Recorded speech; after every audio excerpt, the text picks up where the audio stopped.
Avez-vous déjà réfléchi au nombre d'occasions manquées simplement parce que vous ne saviez pas quoi faire au bon moment? Combien de fois vous êtes-vous bloqué?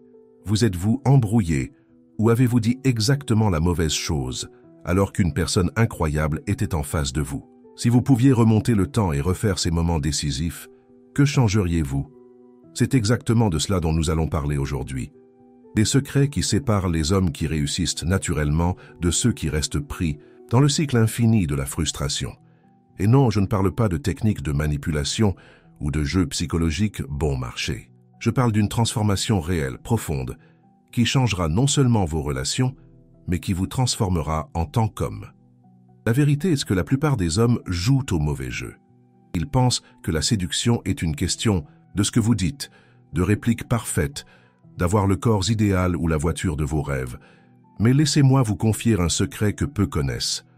La vraie séduction, celle qui crée des liens profonds et durables, commence bien avant que vous n'ouvriez la bouche.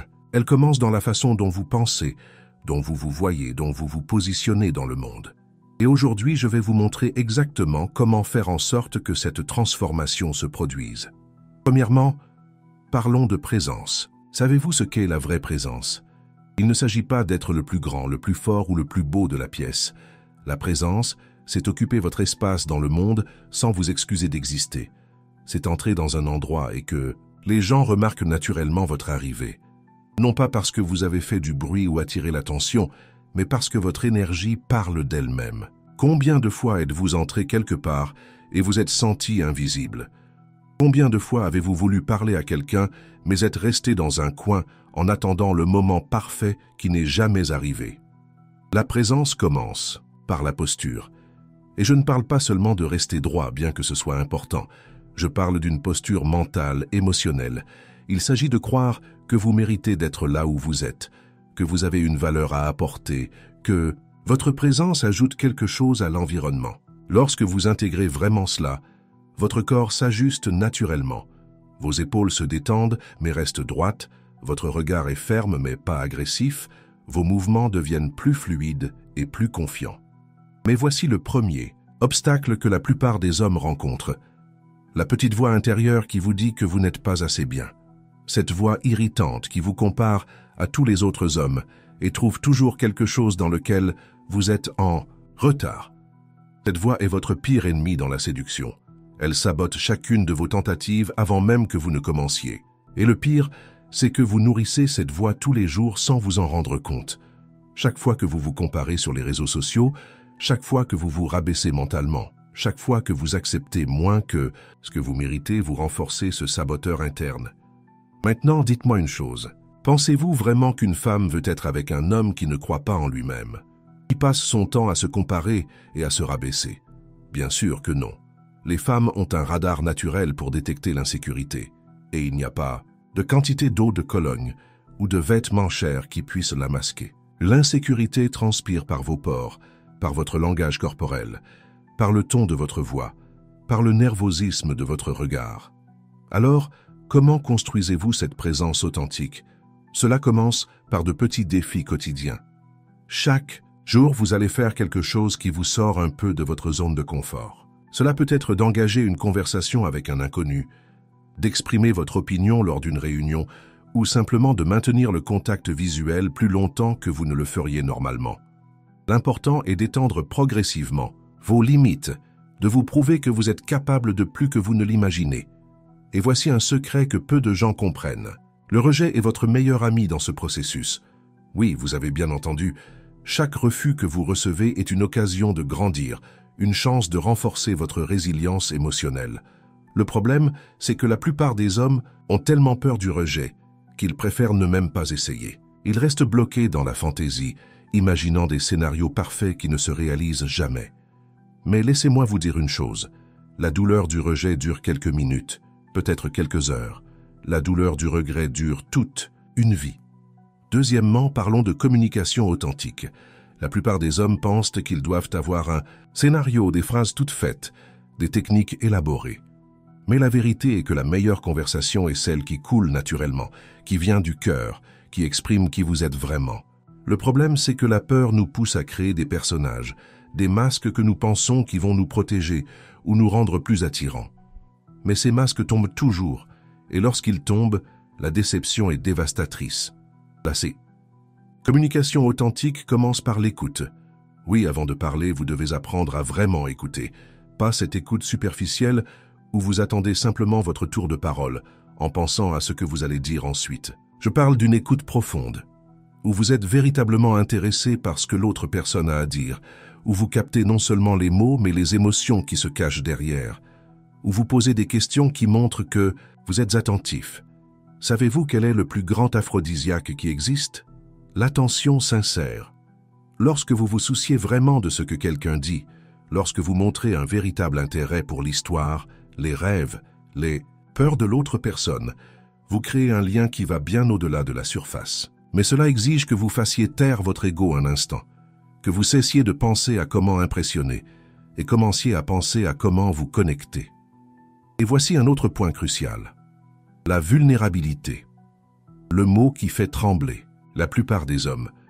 On nous a appris que les hommes ne pleurent pas, qu'ils ne montrent pas de faiblesse, qu'ils doivent être forts tout le temps. Mais cette armure que nous avons créée pour nous protéger finit par nous isoler. La vraie force réside dans la capacité à se montrer humain, à admettre lorsqu'on ne sait pas quelque chose, à partager ses peurs et ses insécurités de manière appropriée. Je ne vous dis pas de déverser tous vos traumatismes lors du premier rendez-vous. Je parle d'une vulnérabilité calibrée, où vous vous permettez d'être réel sans être lourd, où vous montrez vos imperfections sans vous victimiser, où vous partagez vos difficultés d'une manière qui inspire la connexion et non la pitié. Lorsque vous faites cela, vous donnez à l'autre personne la permission de baisser également sa garde, et c'est là que la magie opère. Laissez-moi vous parler d'une erreur que je vois constamment. Des hommes qui confondent être gentils avec être intéressant. Ils pensent qu'en étant super agréables, en étant d'accord avec tout, en n'ayant jamais d'opinion propre, ils vont conquérir quelqu'un.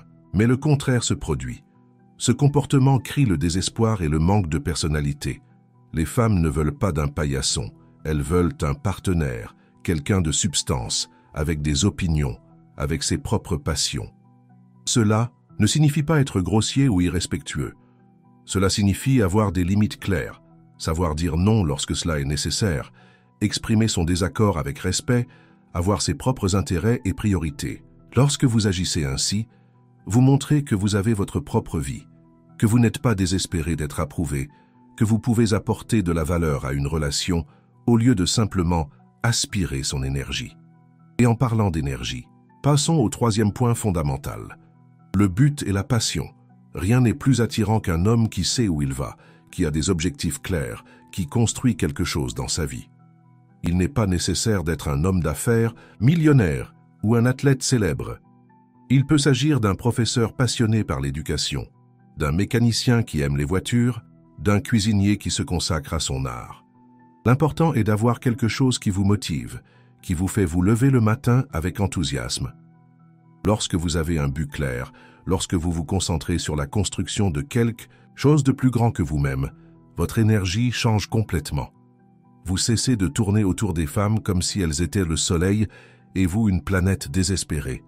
Vous devenez le soleil et vous attirez naturellement des personnes qui veulent partager votre chaleur et votre lumière. Mais cela exige un travail intérieur. Il faut que vous vous demandiez honnêtement ce qui compte vraiment pour vous, ce que vous voulez laisser comme héritage. Maintenant, dites-moi, quand est-ce que vous vous êtes vraiment consacré à quelque chose? Quand est-ce que vous avez été tellement absorbé par un projet que vous avez oublié de vérifier votre téléphone? Quand est-ce que vous avez ressenti ce feu dans la poitrine de faire quelque chose de significatif? Si cela fait longtemps, il est peut-être temps de réévaluer vos priorités. Aimez cette vidéo si vous sentez que vous avez besoin de ce changement dans votre vie. Commentez ci-dessous sur quel domaine vous pensez devoir travailler davantage. Est-ce la présence, la communication, le but? Votre participation aide d'autres hommes qui sont dans la même situation. Parlons maintenant de quelque chose que peu d'hommes osent admettre, la peur du succès. Oui, vous avez bien lu. De nombreux hommes sabotent leur propre chance parce qu'au fond, ils ont peur de ce qui se passerait s'ils réussissaient vraiment. Peur de la responsabilité de maintenir une relation, peur de ne pas être assez bien lorsque la personne connaîtra le vrai vous, peur de devoir sortir de votre zone de confort. Cette peur se manifeste de manière subtile. Vous obtenez le numéro, mais vous n'appelez pas. Vous prenez rendez-vous, mais vous annulez. Vous allez bien dans la conversation, mais vous dites quelque chose pour gâcher. C'est comme si une partie de vous préférait la sécurité de l'échec, connue à l'incertitude, du succès inconnu. Reconnaître ce schéma est la première étape pour le briser. La vérité est que le succès dans les relations exige une maturité émotionnelle. Il faut être prêt à être cohérent, à se montrer même lorsqu'on n'a pas envie, à travailler sur les problèmes au lieu de les fuir, à grandir avec une autre personne. Et cela fait peur parce qu'il est plus facile de rester à la surface, dans les jeux, dans les conquêtes vides qui ne demandent rien de vous, sauf une performance temporaire. Mais laissez-moi vous poser une question. Voulez-vous passer le reste de votre vie à avoir des relations superficielles? Voulez-vous arriver à 50, 60 ans et réaliser que vous ne vous êtes jamais vraiment connecté à personne? Que vous avez toujours gardé les gens à distance? De sécurité? Que vous avez choisi le confort de la solitude plutôt que le risque de la véritable intimité? Le quatrième aspect que nous devons aborder est la question du timing et de la patience. Nous vivons à l'ère de la gratification instantanée. Nous voulons tout pour hier. Match sur l'application aujourd'hui. Rendez-vous demain, relation la semaine prochaine. Mais les relations réelles, profondes, transformatrices, prennent du temps à se développer. Elles exigent de la patience, un investissement émotionnel, la volonté de connaître les couches de l'autre personne progressivement. Le problème, c'est que la plupart des hommes sont pressés. Ils veulent sauter des étapes, forcer l'intimité, accélérer le processus naturel de connexion. Et que se passe-t-il? L'autre personne sent la pression et recule. C'est comme essayer de faire fleurir une fleur en tirant sur ses pétales. Vous n'accélérez pas le processus, vous détruisez la fleur. La vraie séduction, c'est comme cultiver un jardin. Vous préparez le sol, vous plantez les graines, vous arrosez régulièrement, vous protégez des parasites et vous attendez patiemment que la nature fasse son travail. Chaque interaction est une goutte d'eau, chaque conversation est un rayon de soleil, chaque moment partagé est un nutriment pour la croissance de la relation. Mais vous ne pouvez pas forcer la croissance, vous pouvez seulement créer les conditions idéales et faire confiance au processus. Et cela nous amène à un point crucial, à savoir la question des attentes. Combien de fois avez-vous créé un film dans votre tête sur la façon dont les choses devraient se passer? Combien de fois avez-vous été déçu parce que la réalité ne correspondait pas à votre fantaisie? Les attentes sont des tueuses de relations parce qu'elles vous empêchent de voir et d'apprécier ce qui se passe réellement devant vous. Lorsque vous abordez quelqu'un avec un programme précis, avec un scénario sur la façon dont les choses doivent se dérouler, vous perdez la capacité d'être présent, de répondre au moment, de vous adapter au cours naturel de l'interaction. Vous êtes tellement concentré sur la destination que vous perdez le voyage. Et le voyage est l'endroit où la connexion se produit vraiment. Parlons maintenant de quelque chose qui va à l'encontre de tout ce que vous avez probablement appris sur la séduction. L'importance d'être bien seul. Oui, vous avez bien entendu. Le plus grand secret de l'attraction est de ne pas en avoir besoin. Lorsque vous êtes complet en vous-même, lorsque votre bonheur ne dépend pas d'avoir quelqu'un à vos côtés, lorsque vous appréciez vraiment votre propre compagnie, vous devenez irrésistible. Pourquoi? Parce que vous ne dégagez pas de désespoir. Vous n'étouffez pas. Vous ne pressez pas. Vous êtes simplement vous-même et vous invitez les autres à partager votre réalité au lieu de mendier pour entrer dans la leur. Mais pour en arriver là, il faut un travail intérieur sérieux. Il faut affronter ses démons, guérir ses blessures, apprendre à être son propre meilleur ami. Combien d'entre vous fuient la solitude? Combien ont toujours besoin de bruit, de distraction, de compagnie pour ne pas avoir à faire face au silence de leurs propres pensées?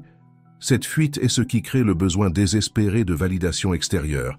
C'est ce qui vous fait accepter des miettes d'attention. C'est ce qui vous maintient prisonnier de cycles de relations toxiques. Le cinquième et peut-être le plus important aspect est la question de l'authenticité radicale. Nous sommes tellement habitués à porter des masques que nous avons oublié qui nous sommes vraiment. Nous avons un masque pour le travail, un pour la famille, un pour les amis, un pour les conquêtes. Et au milieu de tant de personnages, nous perdons le contact avec notre véritable essence. Mais voici le paradoxe. Plus vous essayez d'être ce que vous pensez que les autres veulent, moins vous devenez attrayant. Parce qu'au fond, Nous avons tous un détecteur d'authenticité. Nous pouvons sentir quand quelqu'un est faux, quand il joue un rôle, quand il en fait trop. Et cela crée une barrière invisible qui empêche la véritable connexion. Le courage d'être vous-même, avec vos qualités et vos défauts, avec vos passions étranges et vos peurs irrationnelles, avec votre sens de l'humour particulier et vos opinions controversées, ce courage est ce qui crée une véritable attraction. Parce que lorsque vous vous montrez entièrement, vous donnez à l'autre personne la permission de faire de même. Et c'est dans cet espace de vérité mutuelle que l'amour fleurit. Mais être authentique ne signifie pas être sans filtre. Cela ne signifie pas déverser toute votre névrose à la première occasion. Cela signifie être stratégiquement authentique, savoir quoi partager et quand le partager, en venant toujours d'un lieu de force et non de besoin. C'est la différence entre dire qu'on a eu une enfance difficile comme explication de sa résilience et l'utiliser comme excuse pour ses comportements négatifs. Parlons maintenant du pouvoir de la tension sexuelle. De nombreux hommes ont tellement peur de paraître inadéquats qu'ils éliminent complètement toute énergie sexuelle de leurs interactions. Ils deviennent tellement aseptisés, tellement politiquement corrects, tellement neutres, qu'ils finissent dans la fameuse friend zone avant même de commencer. La tension sexuelle ne consiste pas à être vulgaire ou irrespectueux. Il s'agit de reconnaître et d'honorer la polarité naturelle entre le masculin et le féminin. Cette tension se crée par de petits gestes, des regards qui durent une seconde, de plus un toucher occasionnel qui transmet une intention, une plaisanterie ambiguë faite avec classe. Il s'agit de créer un champ énergétique où tous deux savent qu'il y a de l'attraction, mais personne n'est pressé de résoudre cette tension. C'est comme une musique qui monte progressivement, créant une anticipation pour le climax. L'erreur que beaucoup commettent est de vouloir résoudre la tension trop rapidement. Ils sentent l'énergie et veulent immédiatement agir dessus. Mais la tension est comme un élastique. Plus vous l'étendez en respectant les limites avant de casser, plus le moment est puissant lorsqu'il cède enfin. Apprendre à surfer sur cette vague de tension sans la noyer d'anxiété ou de précipitation est un art que peu maîtrisent.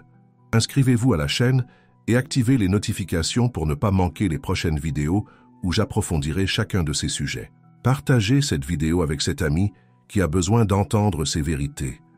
Maintenant, nous devons parler d'un aspect qui est souvent ignoré. Le pouvoir du mystère.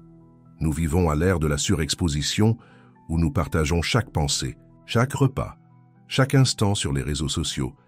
Mais le mystère est l'un des ingrédients les plus puissants de l'attraction.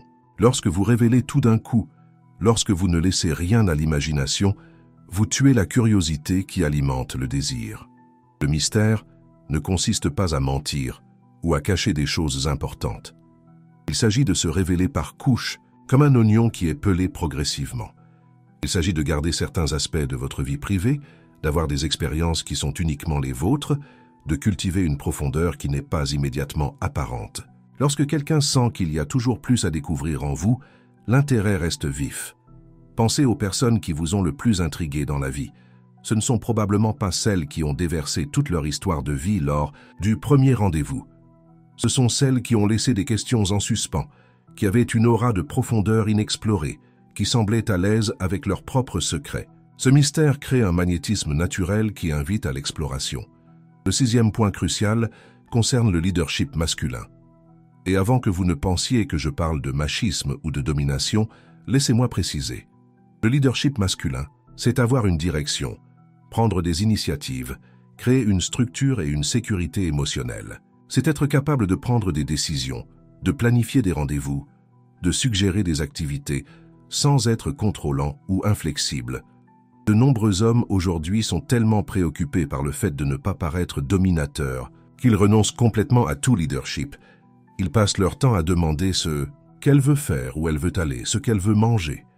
Bien que la considération soit importante, l'excès d'indécision traduit un manque de confiance et de direction. Les femmes apprécient un homme qui peut prendre les choses en main lorsqu'il le faut, qui a des opinions et n'a pas peur de les exprimer. Le leadership signifie également créer un espace émotionnel sûr. Cela signifie être le roc dans les moments de turbulence, garder son calme lorsqu'elle est anxieuse, offrir une perspective lorsqu'elle est confuse. Il ne s'agit pas d'avoir toutes les réponses, mais d'avoir la stabilité émotionnelle pour naviguer ensemble dans les incertitudes de la vie. Et cela nous amène à parler du développement personnel continu. La séduction n'est pas une destination, c'est un voyage. L'homme que vous êtes aujourd'hui n'est pas l'homme que vous serez demain si vous êtes engagé dans la croissance. Chaque livre que vous lisez, chaque compétence que vous développez, chaque peur que vous surmontez, ajoute une nouvelle dimension à votre personnalité. Les femmes sont naturellement attirées par les hommes en mouvement. Les hommes qui évoluent, qui ont des ambitions, qui ne sont pas stagnants. Cela ne signifie pas que vous devez toujours courir après quelque chose. Cela signifie avoir une direction claire et faire constamment des pas, même petits, vers vos objectifs. Mais il y a un piège. Certains hommes utilisent le développement personnel comme échappatoire. Ils passent leur temps à se préparer, à s'améliorer, à attendre d'être prêts avant d'agir. Ils passent des années à la salle de sport en attendant le corps parfait, des années à étudier en attendant le savoir parfait, des années à économiser, en attendant la situation financière parfaite. Et pendant qu'ils attendent la perfection, la vie passe. La vérité est que vous ne serez jamais complètement prêt. Il y aura toujours quelque chose à améliorer, il y aura toujours une excuse pour ne pas agir.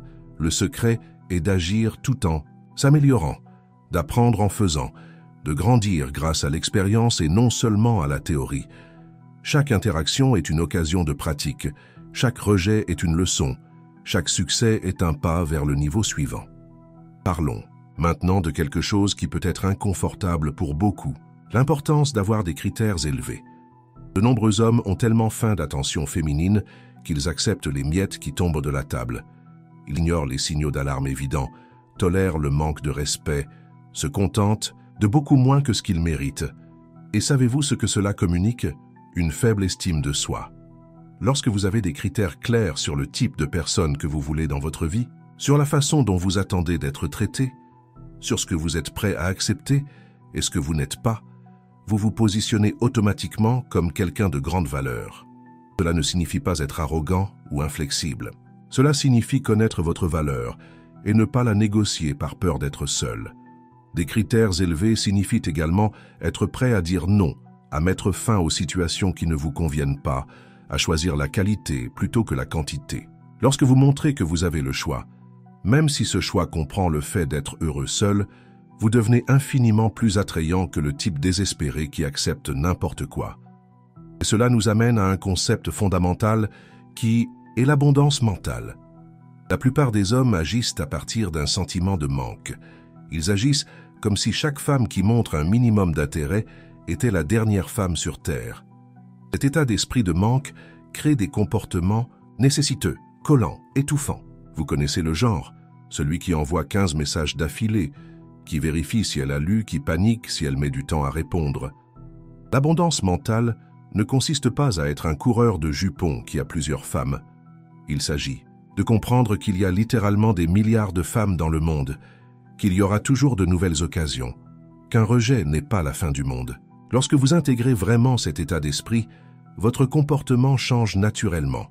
Vous devenez plus détendu, plus amusant, moins attaché aux résultats de chaque interaction. Le 7e aspect vital concerne l'importance du cercle social. De nombreux hommes essaient d'être des loups solitaires, pensant qu'ils vont conquérir des femmes en travaillant seuls. Mais la vérité est qu'avoir un cercle social solide est l'un des plus grands atouts que vous puissiez avoir. Lorsqu'une femme voit que vous avez des amis qui vous respectent, que vous faites partie d'une communauté, que les gens aiment être autour de vous, cela valide socialement votre valeur. De plus, un bon cercle social offre des occasions naturelles de rencontrer des gens. Les fêtes, les événements, les activités de groupe créent des contextes où l'interaction se déroule plus naturellement que l'approche froide dans un bar ou une application. Sans compter que vos amis peuvent être vos meilleurs wingmen, créant des situations favorables et parlant bien de vous de façon que vous ne pourriez pas vous-même. Mais construire et maintenir un cercle social de qualité exige un investissement. Il faut être un bon ami, ajouter de la valeur à la vie des gens, organiser des événements, rester en contact. De nombreux hommes négligeant leurs amitiés lorsqu'ils entrent en couple, et c'est une grave erreur. Vos amitiés sont votre filet de sécurité émotionnelle et sociale.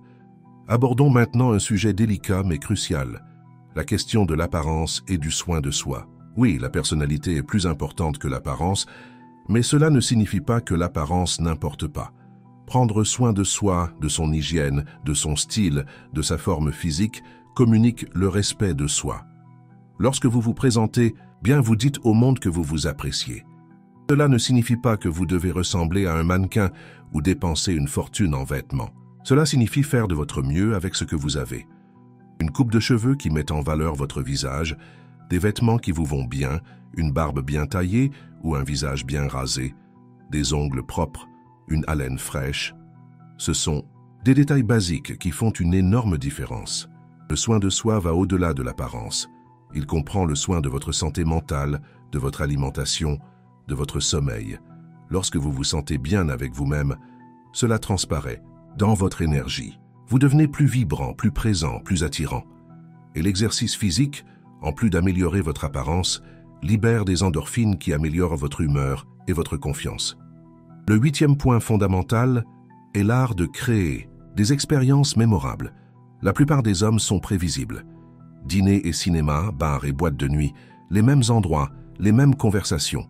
Mais lorsque vous vous démarquez en créant des expériences uniques, vous devenez inoubliable. Il n'est pas nécessaire que ce soit quelque chose de cher ou d'élaboré. Cela peut être un pique-nique dans un endroit spécial, un cours de quelque chose de différent ensemble, explorer une partie de la ville que vous ne connaissez pas. Le secret est de penser au-delà de l'évident, de tenir compte de ses intérêts, de créer des moments qui sortent du scénario traditionnel. Lorsque vous offrez des expériences qu'elle n'aurait pas seule, vous vous associez à des sentiments d'aventure, de découverte, d'excitation. Vous devenez le type qui ajoute de la couleur à sa vie, pas seulement un autre rendez-vous générique. Mais créer des expériences mémorables exige de la créativité et du courage. Il faut sortir de sa propre zone de confort, essayer de nouvelles choses, être prêt à paraître un peu ridicule parfois. La peur du jugement empêche de nombreux hommes d'être créatifs dans leurs rencontres. Ils préfèrent le sûr et l'ennuyeux au risqué et à l'excitant. Commentez ici quelle a été la rencontre la plus créative que vous ayez eue ou que vous aimeriez avoir. Vos idées peuvent inspirer d'autres hommes à sortir des sentiers battus. Parlons maintenant de l'intelligence émotionnelle, l'un des aspects les plus sous-estimés de la séduction. La capacité de lire les émotions, les vôtres et les siennes, de répondre correctement aux différents états émotionnels, de créer un lien émotionnel. De nombreux hommes sont émotionnellement illettrés, incapables d'identifier ou d'exprimer ce qu'ils ressentent et encore moins de comprendre ce qu'elle ressent. L'intelligence émotionnelle commence par la conscience de soi. Vous devez comprendre vos propres déclencheurs, vos schémas émotionnels, vos réactions automatiques. Lorsque vous connaissez votre paysage émotionnel, vous pouvez mieux naviguer dans les émotions des autres. Vous pouvez vous rendre compte lorsqu'elle est mal à l'aise, avant qu'il ne soit trop tard. Lorsqu'elle est intéressée, même si elle ne le dit pas. Lorsqu'elle a besoin d'espace, même si elle ne le demande pas. Développer son intelligence émotionnelle exige une pratique consciente. Cela signifie faire attention aux micro-expressions, au ton de la voix, au langage corporel. Cela signifie poser des questions qui vont au-delà de la surface, qui explorent comment elle se sent à propos des choses, pas seulement ce qu'elle pense. Cela signifie valider les émotions sans essayer de les réparer immédiatement, créant un espace sûr pour la vulnérabilité mutuelle. Le 9e aspect crucial est le timing et le calibrage. Savoir quand avancer et quand reculer, quand parler et quand se taire, quand toucher et quand garder ses distances. De nombreux hommes fonctionnent dans les extrêmes. Soit ils sont trop passifs et manquent en des occasions, soit ils sont trop agressifs et font peur. La maîtrise consiste à lire les signes et à répondre correctement. Le timing parfait provient de la présence totale dans l'instant. Lorsque vous êtes vraiment attentif, pas perdu dans votre tête à penser à ce que vous allez dire ensuite, vous pouvez sentir le rythme naturel de l'interaction. Vous remarquez quand elle se penche vers vous en invitant à la proximité, quand elle croise les bras en demandant de l'espace, quand ses yeux brillent d'intérêt, quand son énergie change. Le calibrage signifie également adapter votre approche à chaque personne et à chaque situation. Ce qui fonctionne avec une femme extravertie lors d'une fête peut être excessif pour une introvertie dans une librairie. Ce qui est approprié lors du 3e rendez-vous peut être précipité lors du 1er. La flexibilité et la sensibilité au contexte sont fondamentales. Parlons maintenant de quelque chose que peu d'hommes maîtrisent, l'art de la séduction verbale. Je ne parle pas de drague ou de phrases toutes faites. Je parle d'utiliser les mots pour créer des images, éveiller des émotions, construire de la tension. La façon dont vous parlez, le rythme, le ton, les pauses, tout cela est aussi important que ce que vous dites. Les hommes sous-estiment le pouvoir des mots dans la création de l'attraction. Ils se concentrent sur l'apparence, sur le physique, en oubliant que pour de nombreuses femmes, la séduction se produit d'abord dans l'esprit. Lorsque vous arrivez à peindre des scénarios avec des mots, lorsque votre conversation la transporte vers d'autres lieux et d'autres temps, lorsque vous éveillez son imagination, vous séduisez à un niveau beaucoup plus profond. Mais cela exige un vocabulaire riche, une capacité de narration, une sensibilité poétique. Il faut lire, s'exposer à différentes formes d'expression, pratiquer l'art de raconter des histoires de manière captivante. De nombreux hommes ont des conversations fonctionnelles, échangent des informations, mais ne créent pas d'expérience verbale. Le 10e et dernier aspect fondamental est la durabilité et la croissance mutuelle. La séduction ne se termine pas lorsque vous conquérez quelqu'un. En fait, c'est là que le vrai travail commence. Maintenir l'attraction vivante, continuer à grandir ensemble, ne pas laisser la relation sombrer dans la monotonie. De nombreux hommes se détendent après la conquête, cessent de faire des efforts, supposent que le travail est fait. Mais les relations sont des organismes vivants qui ont besoin d'une nutrition constante. Cela signifie continuer à créer de nouvelles expériences ensemble, maintenir son développement personnel, ne pas cesser de séduire simplement parce qu'on a déjà conquis. Cela signifie avoir des conversations profondes sur l'avenir, aligner les valeurs et les objectifs, construire quelque chose de plus grand que la somme des parties. La durabilité exige également que vous conserviez votre identité individuelle. De nombreux hommes se perdent dans les relations, abandonnent leurs hobbies, leurs amis, leurs objectifs personnels. Ils fusionnent complètement avec leurs partenaires et perdent ce qui les rendait attrayants au départ. Maintenir son individualité au sein de la relation est crucial pour maintenir la polarité et l'attraction. Nous arrivons à la fin de ce voyage, mais en réalité, ce n'est que le début. Tout ce que j'ai partagé ici sont des outils, des idées, des orientations. Mais la véritable transformation se produit dans l'action, dans la pratique quotidienne, dans le courage de s'exposer au risque de la vulnérabilité et du rejet. Chaque jour est une occasion de pratiquer la présence, l'authenticité, le leadership. Chaque interaction est un laboratoire où vous pouvez expérimenter et apprendre. La vraie séduction ne consiste pas à conquérir des femmes. Il s'agit de devenir la meilleure version de soi-même, de développer des qualités qui attirent naturellement des personnes de qualité dans votre vie. Il s'agit de construire une vie si intéressante, si pleine, si vibrante, que d'autres voudront en faire partie. Il s'agit de grandir en tant qu'homme dans toutes les dimensions. Si ce contenu vous a interpellé, si vous avez senti que vous aviez besoin de cette transformation dans votre vie, votre prochaine étape est l'action. Choisissez un aspect que j'ai mentionné et commencez à y travailler dès aujourd'hui. Pas demain, pas la semaine prochaine, aujourd'hui. Cela peut être d'améliorer votre posture, d'engager une conversation avec un inconnu, de vous inscrire à une nouvelle activité, n'importe quoi qui vous fasse sortir de l'inertie. Partagez cette vidéo avec les hommes qui ont besoin d'entendre ces vérités. Abonnez-vous à la chaîne pour suivre les prochains contenus où j'approfondirai chacun de ces sujets avec des exercices pratiques et des exemples réels. Activez la cloche pour ne rien manquer. Et rappelez-vous, le voyage de 1000 miles commence par un seul pas. Quel sera votre premier pas aujourd'hui ?